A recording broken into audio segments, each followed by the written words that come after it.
मुंबई के बस्तियों में बहुत सारे गांव बसते हैं। बहुत सारे लोग रोज़गार की तलाश में अलग अलग राज्यों से, अलग अलग शहरों से, गांवों से मुंबई में आते हैं और मुंबई की झुग्गी झोपड़ियों में अपने संसार बसाते हैं। क्योंकि मुंबई में रोज़गार मिलना इतनी आसान बात नहीं है, और जबकि आपका कोई स्किल सेट अगर नहीं है तो अपने आप ये फैमिलीज़ एक पावर्टी साइकिल में चले जाते हैं और उसमें से निकलना उनको बहुत मुश्किल लगता है।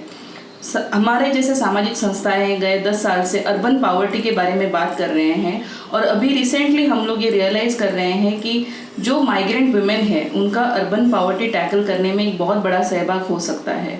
और इसीलिए सेव द चिल्ड्रन इंडिया यानी अर्बन माइग्रेंट यंग वुमेन के लिए स्किल डेवलपमेंट प्रोग्राम चलाता है। ये स्किल डेवलपमेंट प्रोग्राम के अंतर्गत हम हज़ारों ऐसी महिलाओं को जिनके पास कुछ करने की इच्छा तो है लेकिन शायद राइट अपॉर्चुनिटीज़ नहीं हैं, उनको हम स्किल्स ट्रेनिंग देते हैं। इन हाउस हम उनको training in beauty and hair treatment and as well as garment construction में ट्रेनिंग देते हैं, जिनके बाद उनको एडवांस ट्रेनिंग्स और इवन जॉब प्लेसमेंट्स प्रोवाइड की जाती हैं। उन जॉब प्लेसमेंट्स और उस आमदनी का जो ज़रिया उनको एडिशनल मिलता है, जिसके वजह से वो अपने फैमिली का एक स्तर बढ़ा सकती हैं, बच्चों को पढ़ा सकते हैं, और एक पावर्टी साइकिल में जो फंसने के चांसेस होते हैं उसमें से निकल जाती हैं।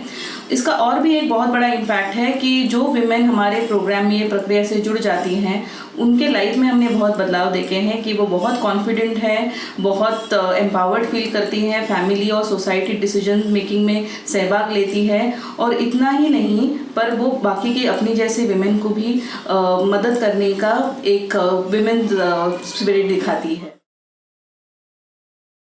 नमस्कार, मैं संजना कदम, सेव द चिल्ड्रन इंडिया इस इंजो में मैं ट्यूशन टीचर हूँ। यहाँ पे आने वाली लड़कियाँ स्लम एरिया से आती है, उनको ब्यूटिशियन का कोर्स सिखाया जाता है।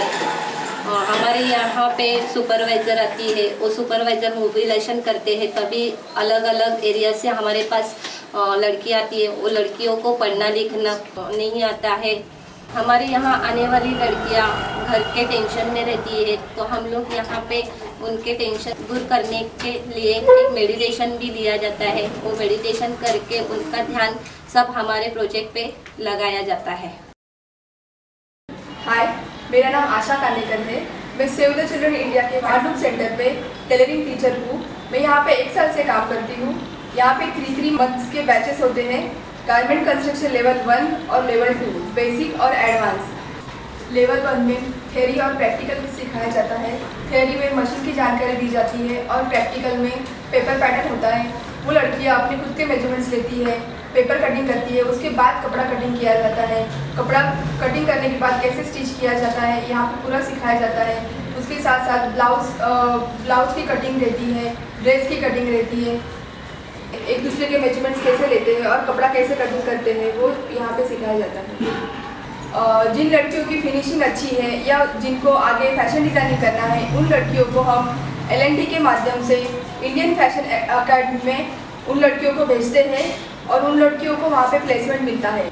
यहाँ पे जो लड़कियाँ आती हैं उनका फाइनेंशियली प्रॉब्लम रहता है, फैमिली प्रॉब्लम रहता है।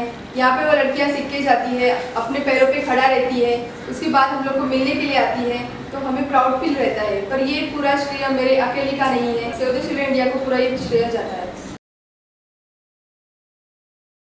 Save the Children India was established in 1988 and works towards the upliftment of the underprivileged children and women through education as well as the livelihood program.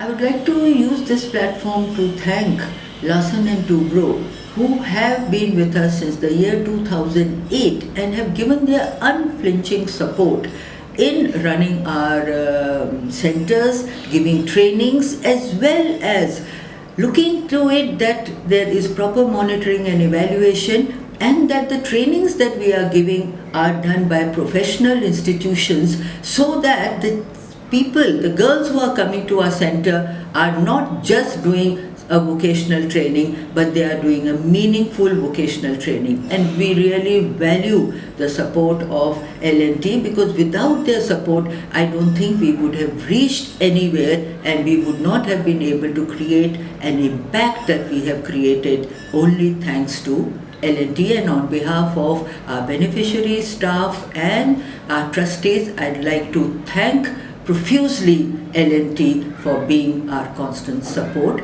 and also guiding us. Thank you.